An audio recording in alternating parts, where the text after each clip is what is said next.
This is the tutorial for the age hardening lab. In this lab, the aluminum 6061 sample that has been artificially age hardened by the manufacturer will be compared to those solutionized in the furnace. Begin by placing aluminum 6061 specimens into the preheated furnace. It should be set to 1040 Fahrenheit or 560 Celsius.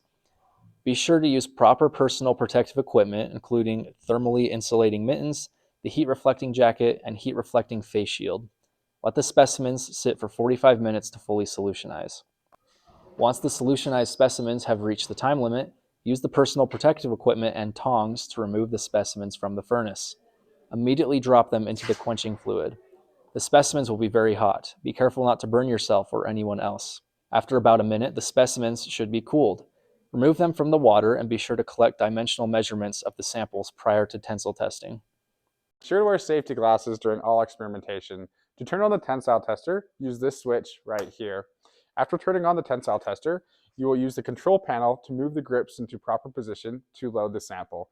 You will want to position the grips so that 75% of both the bottom and top of the tensile test sample are within the grips. Use the control panel to move the grips into place. Double-click the arrows to move the grips more quickly, and press the center button to stop the grips from moving. After you've positioned the grips properly, place the sample into the grips.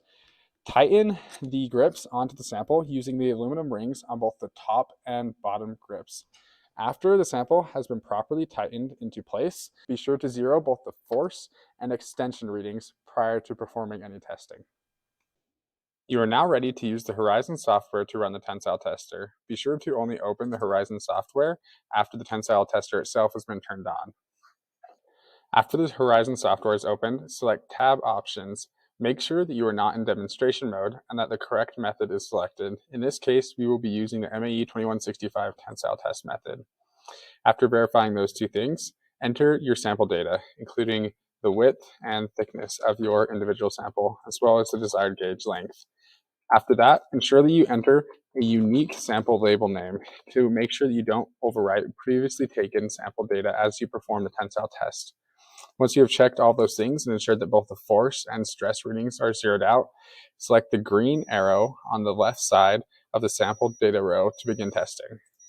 Once testing is begun, the tensile tester will beep regularly throughout testing. If for any reason you need to stop this test in an emergency, press the emergency stop button. You are welcome to watch the force and displacement values change, as well as the Horizon software generating a stress strain curve as the test runs. After testing has been completed, remove the sample by turning the aluminum dials to loosen the grips.